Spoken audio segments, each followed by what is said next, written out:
dowladnimada iyo jiritaanka iyo badbaadada ummadaba muhiimad weyn u leh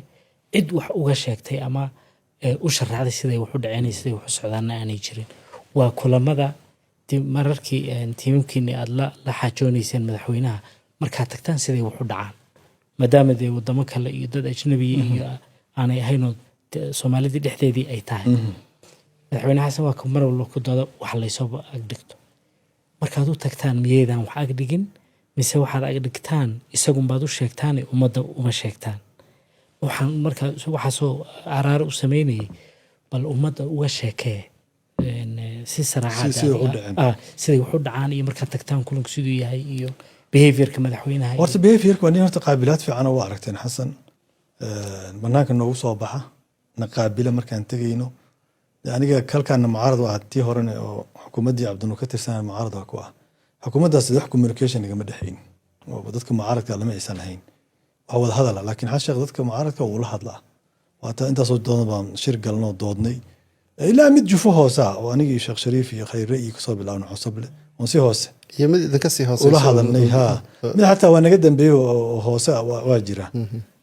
soomaalida wax wareerkeena waxay kamid tahay dowladda ilaa saddexda isku dhex jirto marna xisbiyaa tahay marna qabiilaa tahay marna maamul goboleedaa tahay hadda ani saddexda waa isku ahay wadajirna waa ahay galmudugna waa maamul goboleedkii aan ka tirsanayo waaye qabiilkiina waa ahay levelka hore waa gaarsiisanaadey ilaa intuu baarlamaanka hadda uun ayran ku simana umaleyna inta baarlamaanka adeerta marka dowladnimadeenaaba sida ahabade waa isku marka wax boolal isku xirxiran waaye oo marba si qofka uu shaati oo la soo baxay marka midii hoose xataa waa kula hadalnay tu naga sii hooseysani oo lagula hadlayna way jirtaa midaan kale oo madashii markaan samaysana santa bixintani waa jirtaa midkii golihii mustaqbalka labada dowlad goboleed markaan ugu soo biireen intaba dee waa wada doodayna intaas waa jirtaa laakiin waxaan isla fadhiisi weyna dooda waxaan uu madaxweynaha daldalaha la agdhigayna issue weyn ma aha annaga waxaan taaganahay 4 qodobaa dowladnimada hadda transitionkeeda ku dhisan yahay dowladan kow waxaa waaye awood qaybsi 4.5 la yidhahdaa nidaam federaal ah oo xaranku talis ma aha unitary state maaha dowlad madaxweynaha villa Soomaaliya laga maamulo dowladda bawarku inuu dheelitirnaadaa heer gobol iyo heer dowlad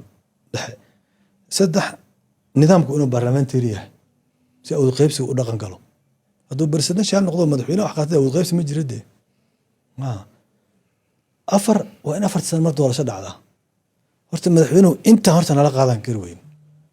intaan wax kale loo gudbin oo doodo kale loo gudbin intaana adiga ku tumanaysaa federaalka waa baabi'inaysaa ho hadda inuu baabi'inayo waa kana hadda wareegtooyinka ku magacaabaya degmooyinka nidaam dhan burburiyaba taasuu rabaa federaal wax li asaga ma aaminsan madaxweynaha wuxuu rabaa dekreeto madaxtooyada ka soo baxday inuu wixii ku maamulo parliamentary system ma aaminsana oo baarlamaankii waa kas irdaa u xiray oo irdaa isugu dhuftay